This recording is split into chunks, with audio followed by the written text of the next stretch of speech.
back to Watch Life Reviews. Today in front of us we have the Seiko Sport Chrono SSB451P1. It's an absolute stunner of a watch.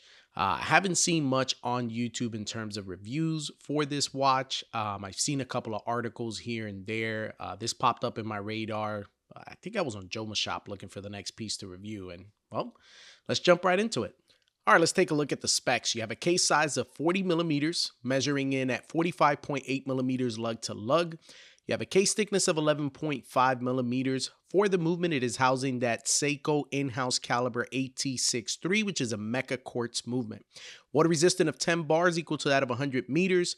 As for the strap, it is a stainless steel integrated bracelet. You do have a sapphire crystal with no AR coating and Seiko's proprietary LumaBrite for the Lume. All right, let's talk about this in-house movement from Seiko. The AT63 caliber. This is a chronograph movement that measures up to 60 minutes of elapsed time in 1/5 of a second increments. You also have a date complication. In addition to that, a 24-hour sub-registry complication as well. The AT63, also known as the VK63, has literally become the NH35 of chronograph quartz movements. It's been utilized by companies out of China such as Pagani Design and Parnas, and even micro brands like Brew. There's absolutely many reasons for this. The accuracy of this movement. In addition to that, the thinness. This movement is measuring at 5.1 millimeters thick. For a chronograph, that will allow you to manufacture a watch that is within that 9 to 11 millimeters of thickness in terms of range. All right, we've talked enough about the movement. Let's talk about the design of this case. I love the way Seiko did this nice dramatic cutoff of the lugs, giving this some very sharp looking edges. A nice chamfered, high polish edge along the side of the case that follows through with this integrated bracelet. Furthermore, I would have loved to have seen Seiko, instead of going with a brush bezel, give us a polished bezel, and I think that would have certainly elevated this watch a little more and given it a more premium look versus an all brush top side of the case. I also think it would have highlighted as well some of the polish or high polish links on the bracelet itself, and then allowed for a nice integration between the two. Something else that I feel the need to highlight here is that for some odd reason, the bezel seems a little bigger than the case when looking at it from the top down, giving it this appearance that the dial is significantly bigger than the case. It just doesn't seem right. I think that should have been shrunken down just a bit. Talking about the dial, I think Seiko did a fantastic job here with this textured finish that they have given it. It gives it a nice shimmer when you move it in the light. I love the high polish indices and the matching hands to go with it. Everything just fits except that date window. Get rid of it, Seiko. It just throws the symmetry of the dial off. I want to talk about the pushers here. So they are very well done. They have a nice tactile feel to them. They're very substantial and don't feel mushy in any way, which doesn't surprise me. Previous sport chronograph that I interviewed or that I reviewed on the channel had a similar feeling to this one. So no surprise there. Now let's take a look at this watch on the wrist. In my opinion, I think this is a very good looking sports watch. Here's the deal. That bracelet, although it looks nice and it has a nice even finish that matches the case, it is not all good there. Guys, this thing hangs up. It's not fluent in its movement. It's a hair plucker, and it has a weird pin spring system in between each link. I'll try to get some footage of that here in just a bit. Now, it's not all bad with the construction of the bracelet, right? When it comes to this clasp, I think it's pretty well executed. The pressers or the pushers are very nice. They actuate perfectly, and it holds on for dear life. This bracelet is not coming apart easily. You do have to press on both of them in order for it to actually open up like that.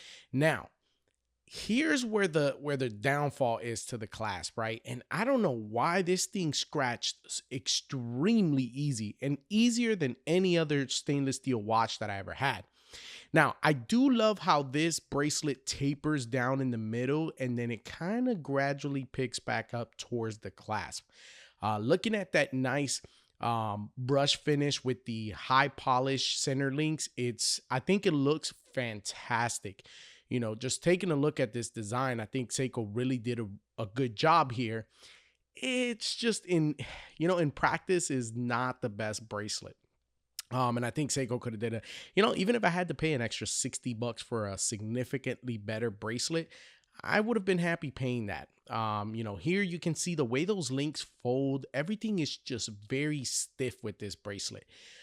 It just doesn't flow. It doesn't drape on the wrist the way it should. And I think that's in part just because of the design. All right, so we talked about the case. We talked about the bracelet. I want to talk about this LumaBrite, right? So LumaBrite usually has a rep for being extremely bright and long lasting. That is not the case with this watch. Let's be honest though here, this is a chronograph, and I know it's a sports, technically considered a sports watch. The design, this integrated bracelet, and it's supposed to be a sports watch, but if you're gonna add LumaBrite, just go all in or don't do it at all. Because it is absolutely useless on this watch.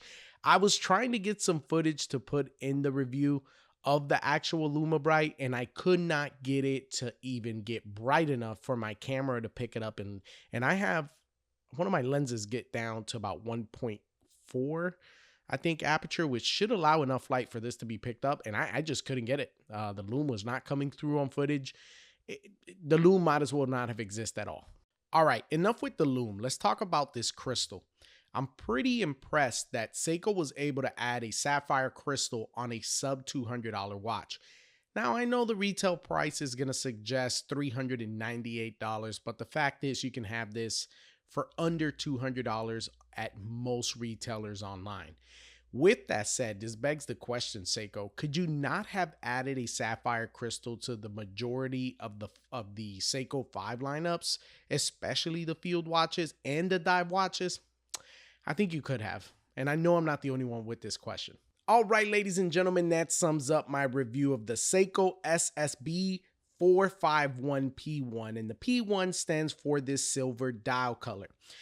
They do have this, I believe, in gray, blue, and I think those are the only 3 different colors that Seiko offers this particular watch in.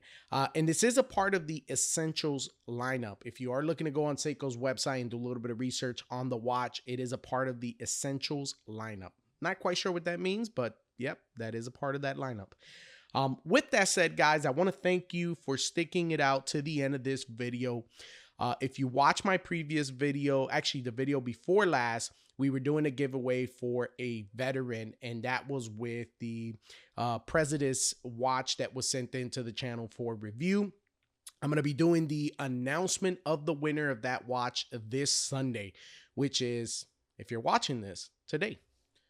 All right, once again, guys, if you haven't already subscribed to the channel, please go ahead and hit that subscribe button, hit the bell icon so you're notified of new videos as they come out. Don't forget to drop a like and a comment in the video below. Let's go ahead and get this video to trigger that algorithm and get the wheels rolling. We are close to 1,000 subscribers currently now. As of recording this video, we are at 892 subscribers, not too far away from that 1,000, guys. Let's go ahead and give this channel that support and that little oomph it needs to get over that finish line, and hopefully continue to grow and providing you guys with high quality content as such. Also, if you haven't already done so, don't forget to support us over on Instagram at watchlife_reviews. This was your host, Slaz. Till the next one.